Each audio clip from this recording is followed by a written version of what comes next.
Your priceless home movies and old photos can be destroyed by time, heat, and moisture. Transfer your home movies to DVD and enjoy them again and again. Visit hovervideoproductions.com or call 770-715-6444. Good evening, I'm John Pruitt. And I'm Copeland Tucker. Our top story tonight, I interview John Pruitt, see what it takes to be in this field of communications and journalism, talk to Glenn Burns, who is a meteorologist here, and learn a lot of new things about this very exciting field. It's all coming up while I'm on the job.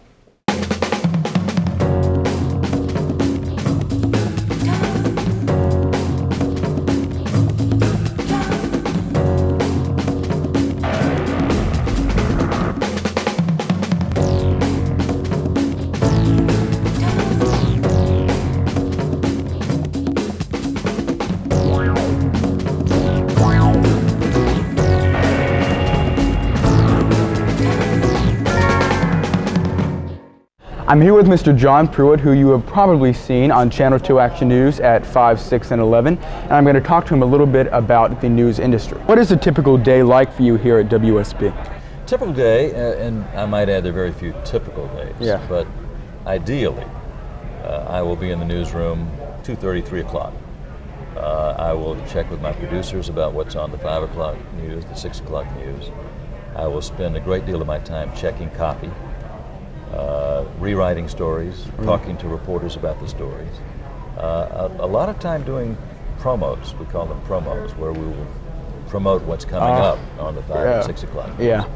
And then, of course, the anchoring of the 5 and 6 o'clock news, 2 back-to-back hours. Then an hour and a half off for dinner, and then back and do the same thing for the 11 o'clock. And are you ever just dog-tired at 11 o'clock and you have to go on Yeah, there are many days I'm dog-tired. When you work a night shift, you often find yourself getting up earlier than you would like and working a full morning doing jobs around the house or running errands, as I did this morning, in fact. And then by the time 11 o'clock rolls around, you're 14 to 15 hours into your waking day. Really? And yeah, you're a little tired, but you have to be at the top of your game when you're on the air. And you have to be passionate about it too, right?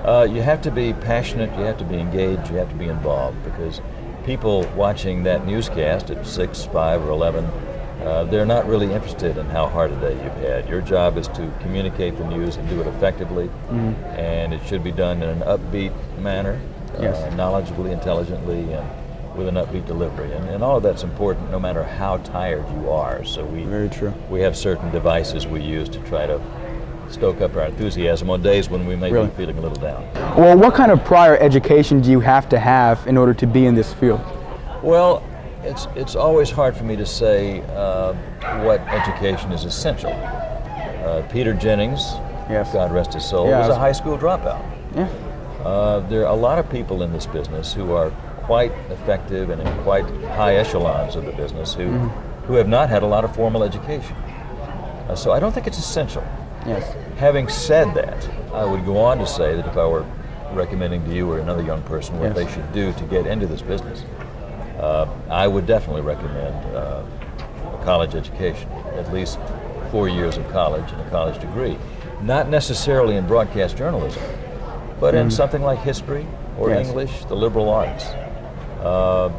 The broadcast journalism major might be important in terms of getting the internships, which are so important to learn the business. Internships. Before you actually get the job, it's always good to know a little something about how a newsroom operates, and internships are a wonderful vehicle for that. And most of the young people we get in here for internships are journalism majors in some college.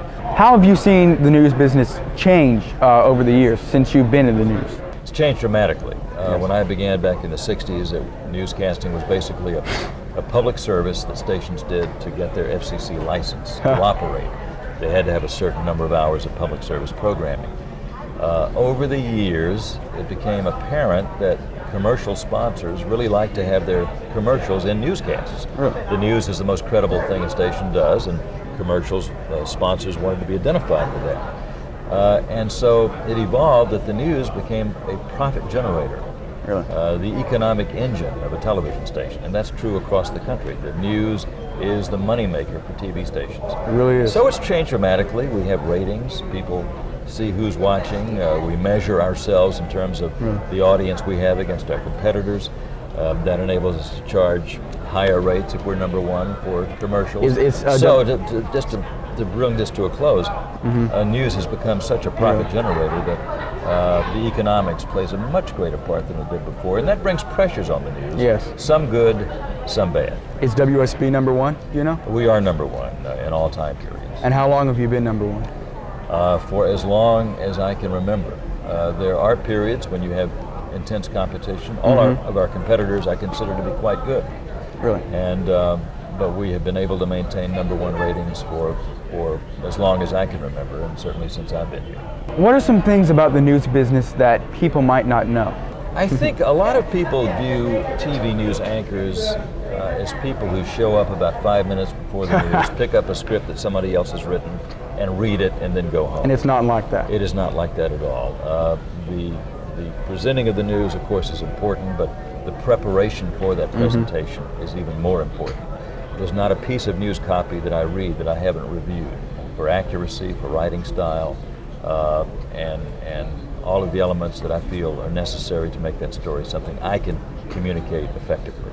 So there's a lot of work that goes in behind the scenes that most people don't really know about or understand about what a television news anchor does. Yes, it seems very polished when you see the news, and that's what you're going for, I'm sure. You want to be polished, you want to be accurate, you want to be smooth, you want the viewers not to be rattled by mistakes that are being made, and generally that's the case. Generally that's what we do. It's tougher than it looks. I think most people tend to think that news anchors have a cushy job. If you actually do it, if you actually project yourself for 2 hours of live programming a day, which is what Monica Copeland, my co-anchor, and I do on a daily basis, it is quite exhausting.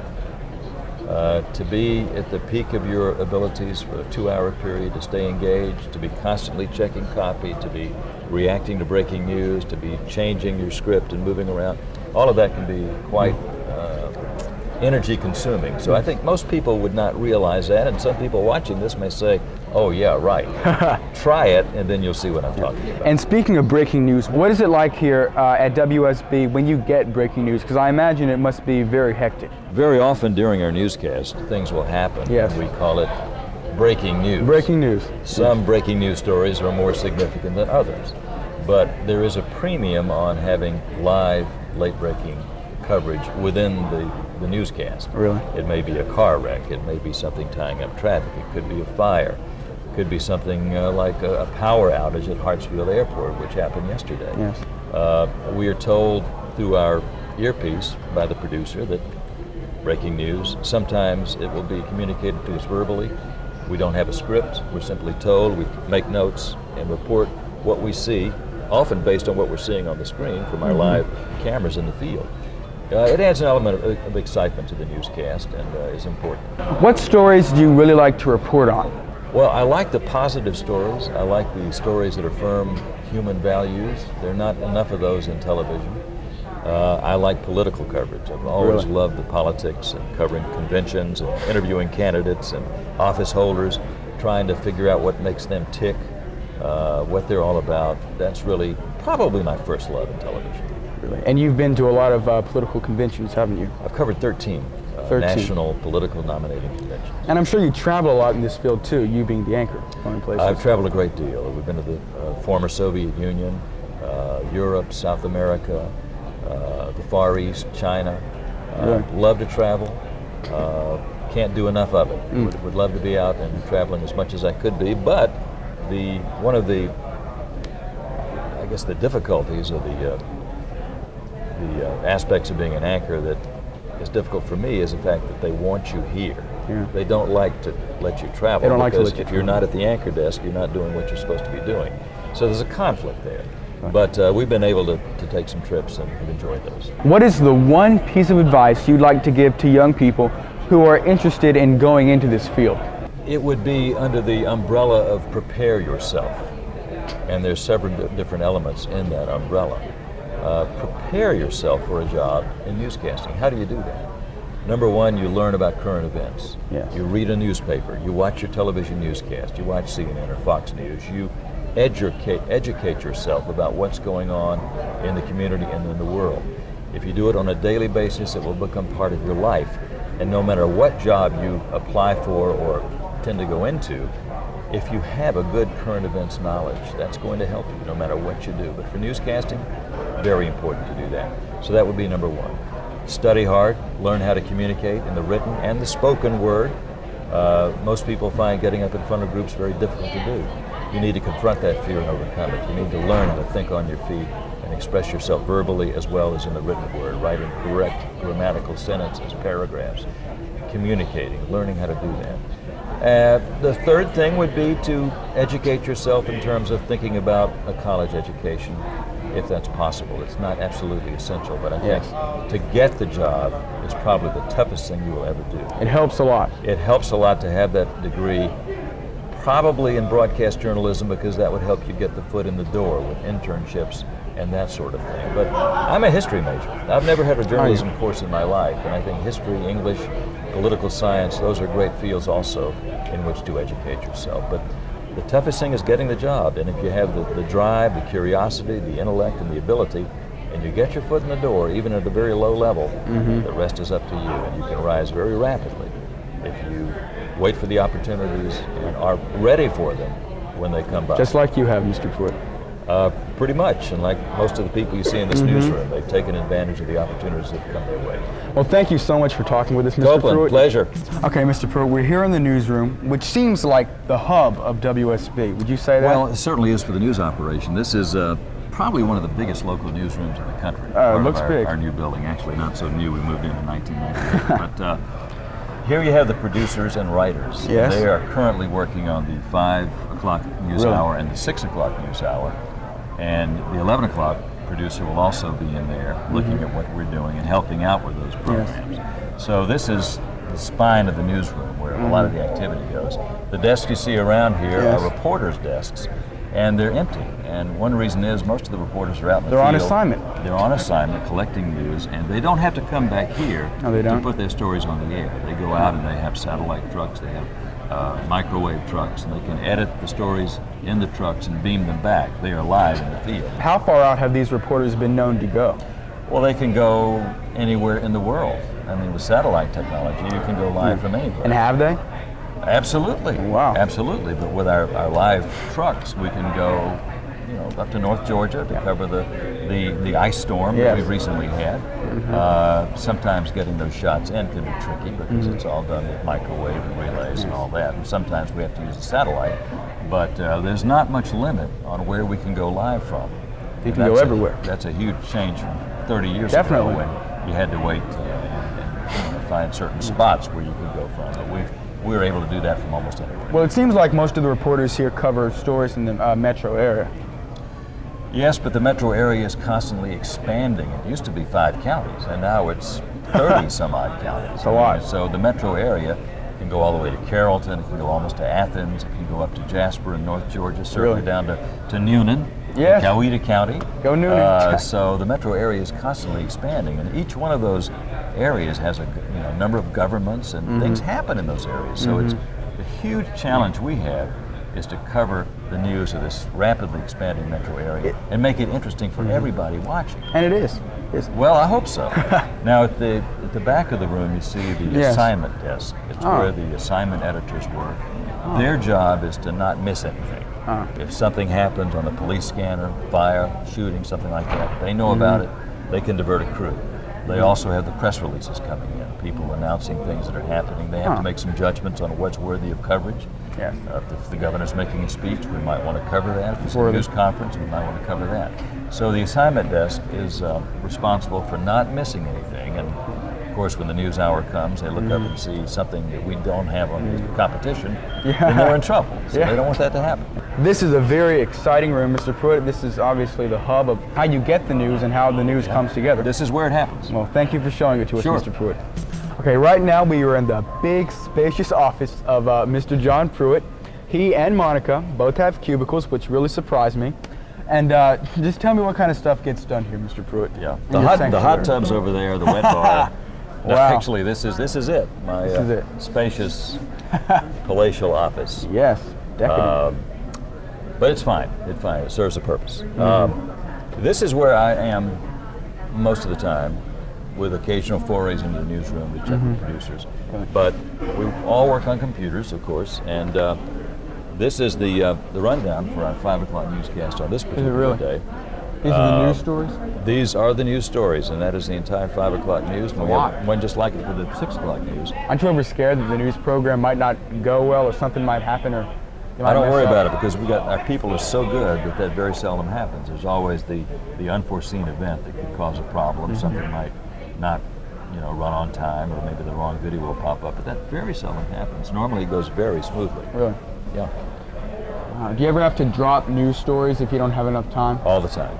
We're all pretty much locked to our computers. In fact, I worry sometimes we don't talk to each other as much as we should, because we're always communicating via computer. Has it always been like this? No. This is the last 10 years. Oh, so it was more computers didn't play as big of a part in the news 10 years ago. Back in the old days, it was all done on a typewriter with a carbon pack. How'd you do that? Well, people wonder. It's hard to believe. It was very primitive.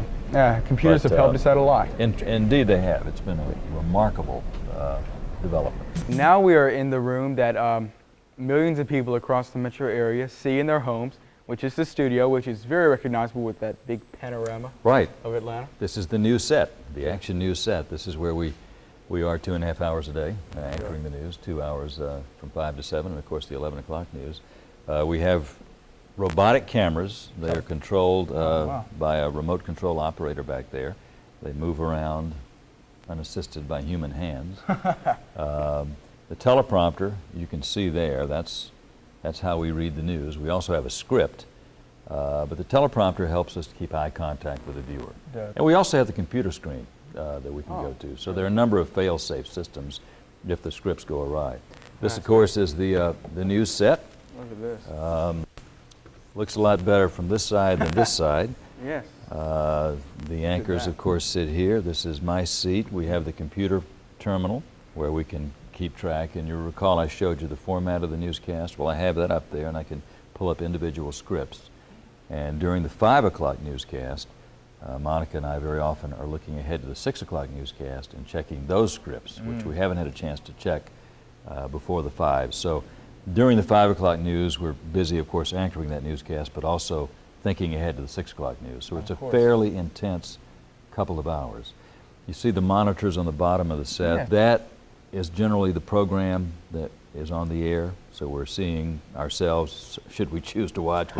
We're not interested in ourselves, but we're interested in the video. For example, if we're doing a voiceover of a fire, we can see the video there and maybe even refer to something specific by watching it. Or if you're covering breaking news and there is no script because the story hasn't been written, it's happening as we speak, we follow the action by looking at the pictures and describe that for the viewers. Do you ever talk to the reporters on the screen? Well, the reporters, of course, are on the screen because what's on this screen is what the viewers are seeing at home. This is like a television set. And we talk to the reporters on air, live on air. We don't have the capability of talking to them off the air. The producer in the control room does that. Oh, okay. Wow. Well, this set is very, very interesting. You have a lot of TVs in here. What are those for? We call this the big monitor. We shorten that to the big mod, and that generally is pulled over here. It's on rollers, and you'll see a reporter standing with a picture behind him. That's called the big monitor shot, where we'll often get up and walk over there and do a report there. Over there, that giant blue wall is the chroma key screen, and very often we'll go over there and do a report. The chroma key, of course, is that shade of blue can be electronically eliminated and another picture placed in there. And in the back of the studio, we have our teleprompter operator. And how many cameras do you have? Well, generally we'll work with 3 cameras in the studio. Really? And do you have to look at different cameras sometimes, like this one and that one over there? Yes, and we know which camera by the format. I showed you the format. It will actually tell you the camera your shot's on. Oh, wow. But we are lucky in that we have excellent floor directors who are out there where your camera person is now, cueing us to the camera, because sometimes anchors get confused. We don't know where to go, and our great floor people help us understand where we should be talking. Wow. Well, this is a very interesting room. Well, it is. It's a lot. It's exciting. It's a nice place to work, and That's where I spend a lot of my life. Well, thank you for showing it to us. Sure. I'm here in the Channel 2 Action News Severe Weather Center with Chief Meteorologist Glenn Burns. You probably recognize him, who is going to tell us a little bit about this field of meteorology. Now, Mr. Burns, how is being a weatherman different from being a news anchor here? The difference is like the difference between night and day. Really? My training has been in astrophysics and meteorology, hardly any journalism. I took a couple of journalism classes, so my main emphasis has been on the science of things. But in order to communicate that, I had to take a couple of journalism classes just to get the feel of what was going on. So John Pruitt, for example, and Monica Kaufman have a great deal of training in journalism and writing skills and all of that, but my training is in graphics making and meteorology. Well, is there any advice you'd like to give to young people who are interested in becoming meteorologists? Get the basics in. If you're in high school right now or middle school, science and math is extremely important. And then pick out a good meteorology school, Florida State, Oklahoma, Penn State, great schools. And it's just a fun and exciting thing. See, my boss has no idea what I do, so she leaves me alone. Everybody's always interested in the weather. And it's just a fun job. I come in here every day and it's something brand new and exciting. I don't have to deal with the grim reality of news every day. That's true. Well, thank you so much for talking with us. My pleasure. And good luck on this winter storm. Thank you. We're working on it. I'm here with Catrice Nolan, who is the floor director here at WSB TV. You know, it's not the anchor, not the weatherman, but it's still a vital part to what makes WSB tick, and it gets the news program running. So thank you so much for talking with us. No problem at all. So tell us how you got this job.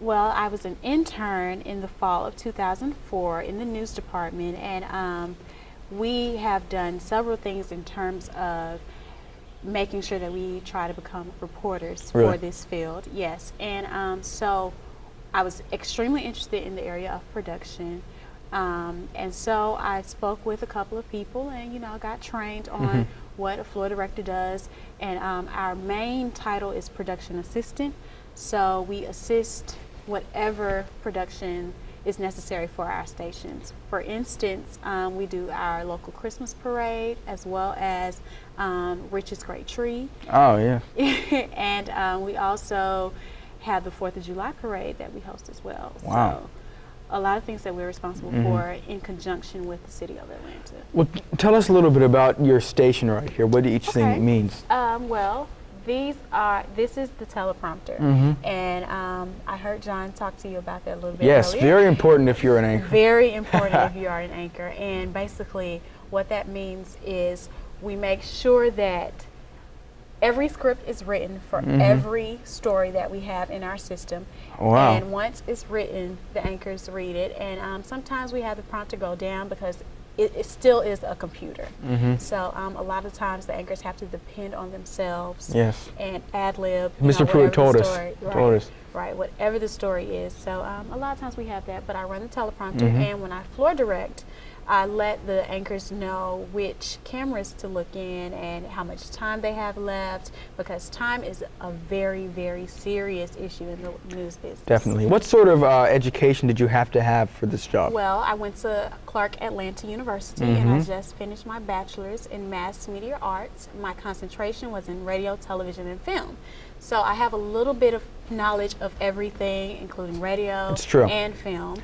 I just so happen to be really, really interested in television. Well, they say that instead of knowing a lot about a little, you need to know a little bit about a lot. Because especially in this business. So this is the right career path you need to be taking to get to where John Pruitt is or Monica Kaufman? This is a primary step. A lot of people go down to Augusta, Newman, and become reporters. Well, thank you so much for talking with us, Catrice. All right, thank and you. I wish you the best of luck in getting in this field. Well, folks, I hope you enjoyed today's episode of On the Job. Thank you very much, Mr. Pruitt. Copeland, been a pleasure. Glad to have you here at Channel 2. Oh, well, it was a pleasure for me, too. I hope to see you again very soon, Mr. Pruitt. Thank you. And I will continue to watch you on WSB TV Channel 2 Afternoons. And thank you so much for watching. Now, if you want to email me and maybe tell me a question, comment, or idea, or if you want to see a certain job featured on my show, please email me at copeland@numail.org. Thank you so much for watching, and join me next time while I'm on the job. I'm here now talking with John Pruitt. You've probably seen him on Channel 2 Action News. He does the evening news at 5 and 6 and 11. And I'm going to be talking with him to get to know... Hold on, can I start over? I messed up a lot of these things. That's okay. We all do. Yeah. If you were in the studio, you'd simply see a blue screen. But if you're watching a TV set, you'll see pictures behind that. Which we did. A reporter came in here and the power just came out. What happened?